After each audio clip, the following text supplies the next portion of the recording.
Hello there, my name is Nate the Effing Great, and welcome to another exciting edition of Change the F Up, where it is never the same format, and that's the way, I like it. Yes, I love that. So today we're going to be talking about Batman vs. Superman, Dawn of Justice, finally redoing this, and obviously you guys, this is not the same format that I would usually do, but again, it's my show, and I love it.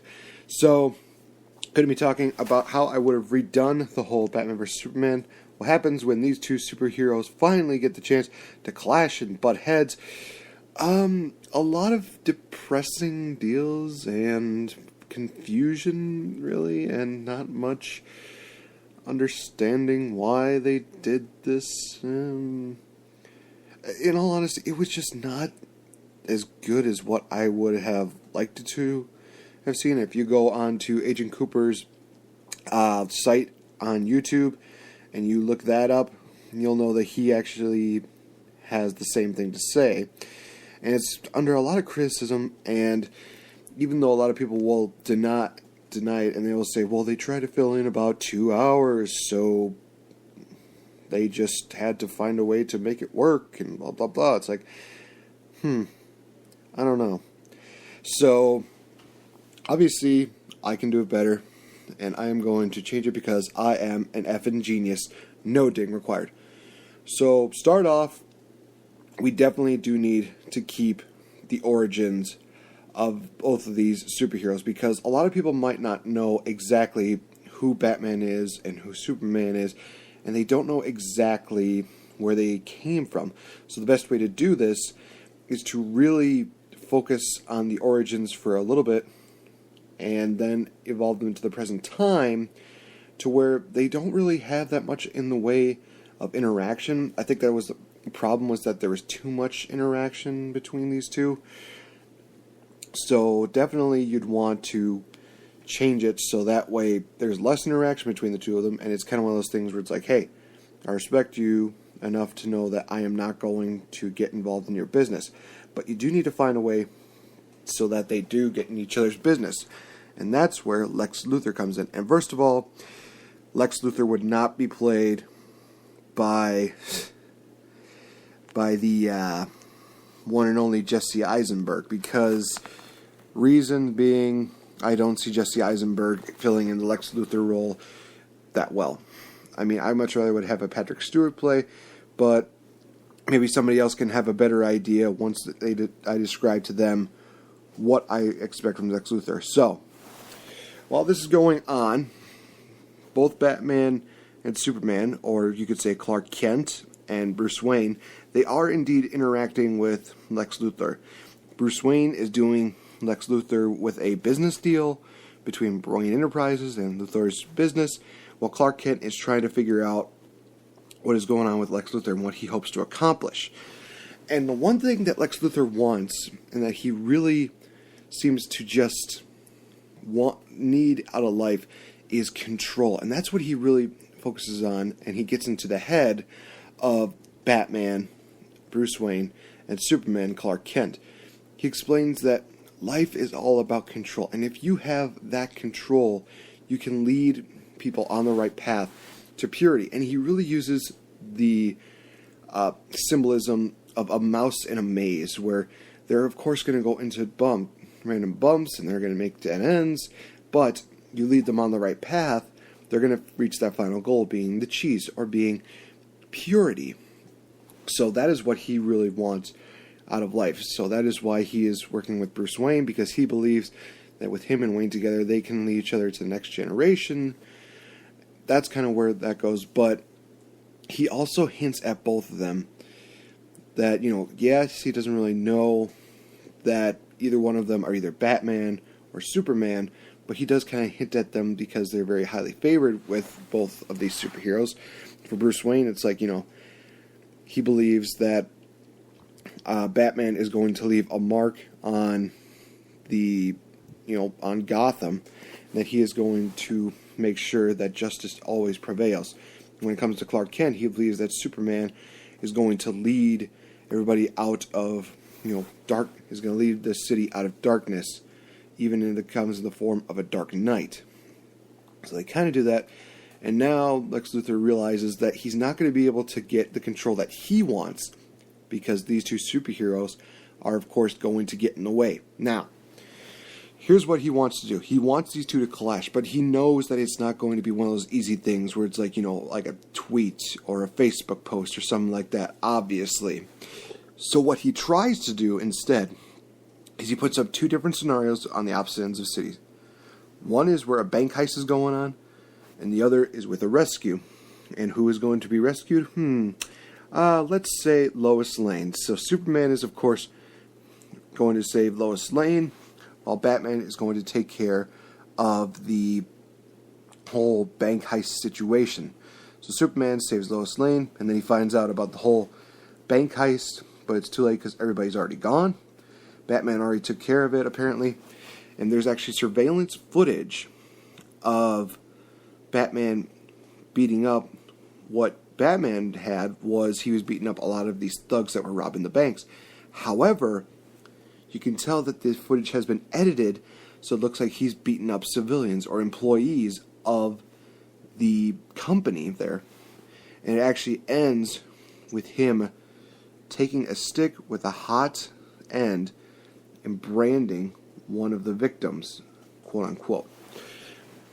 So he is obviously trying to so Lex Luthor is trying to really get under the skin of both Superman and Batman, but he's starting with Superman because Superman has a little bit more emotion driven behind him. Batman tries to show very little to no emotion. Superman, unfortunately, goes off of emotion. So he sees this, and he sees the victim, and it matches the Batman symbol. And obviously, you guys, the real Batman is not going to do the branding thing. I think that was just really dumb, and there's only one other person that could actually do that, but I will explain that in just a bit. So, we finally get to a confrontation between Clark Kent and Bruce Wayne at a Lex Luthor party, because he's celebrating the fact that, yes, we reached an agreement with Wayne Enterprises, and we know that, everything is going to work out great, and we're looking towards the future. Clark Kent and Bruce Wayne, they kind of bicker and argue at each other very lightly, though. It's not one of those things where they have a screaming match or something like that. But the two of them kind of talk about how Superman is better, how Batman is better, and actually Bruce Wayne brings up the comment where he says that Batman is going to leave a mark on the city and is going to be for their own good. And that is where Clark Kent kind of just clicks it all together, where it's like, leaves a mark, meaning possibly a brand.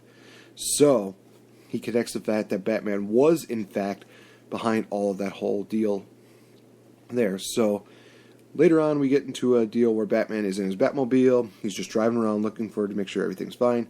Superman lands right in front of him. They do that whole cool flip thing like it happened in the movie. And Batman and Superman actually have a little fight, but Batman is obviously overmatched by Superman. Batman finds a way to get out, maybe uses a smoke bomb or something that gets Superman out of the way. So he's now got to find a way to weaken Superman. And what's the way to do that? Find out about kryptonite. And who is somebody who's going to help him with the kryptonite? Possibly his new business partner, Lex Luthor. And Lex Luthor obviously knows that kryptonite is very rare, and that he also knows that this could be a key to helping him with his successful venture to make sure that he has control over everything. So while Bruce Wayne and Lex Luthor are working on that, Lex Luthor also has somebody taking notes, and they're creating their own little kryptonite, so that way if Batman doesn't get rid of Superman, he does. So obviously we escalate into the battle between Batman and Superman. Batman has his heavy duty suit on, and he's ready for a fight, and he's got the kryptonite just in case it's like a last ditch effort. Meanwhile, Lex Luthor is creating a machine that is going to wipe out the human race. And I will explain a little more of that in just a bit. So Batman and Superman, of course, they fight off against each other. Batman, of course, uses the kryptonite, which happens in the movie, and I think that was actually pretty cool. But also, Lois Lane before Batman is about to kill off Superman, she comes in and she says that she's found out about Lex Luthor and his plan to overrule the world, making sure that everything, just dies from existence, and start like something new. Batman decides to take the kryptonite, tosses it, and he says, you and I might not agree on everything, but there's one thing that we will always agree on, and that is the fact that we want to keep this world safe. So let's just put our differences aside for now, and let's take care of this. Superman reluctantly agrees, and they go off to face off against Lex Luthor. Now, unfortunately for them, Batman is overpowered by all of these gang members that he has, and Superman is taken down by a super kryptonite spear that Lex Luthor has, and of course Lex Luthor begins to explain what exactly his plan is. So his plan is to indeed get control, and he's going to wipe out the entire human race and basically start it off as anew. He's going to rebuild human civilization. However, he's going to make it under his control, where everybody seems to be perfect, where he is thinking that he is a god. And he knew that the only way that he could get rid of these two was to have them fight each other. And he admits, yeah, I paid off some people and I created some edited footage so it looked like Batman looked like he took out some civilians. Sure, I lost a couple of men, but so what? So he is making it seem like there's no lengths that he would not go to carry out this plan. And he's still thinking like, I will be God. I will be this person that everybody will look up to. And I will be the greatest thing ever because I am flawless. He thinks himself as just the perfect God, where he is the perfect entity, where he will never be that person that will let everybody down. And he decides that in order to do this, he needs to eliminate first Superman and Batman. And he is just about to do that to Superman. He takes his spear with the kryptonite on it, he raises it up, and he's just about to strike it down when we see a flash of light, and that flash of light hits the kryptonite and shatters it into a million pieces. Flash of light comes back, and we see it being held on by a hand. It goes down. It's revealed as a shield. Shield goes down, and it's Wonder Woman.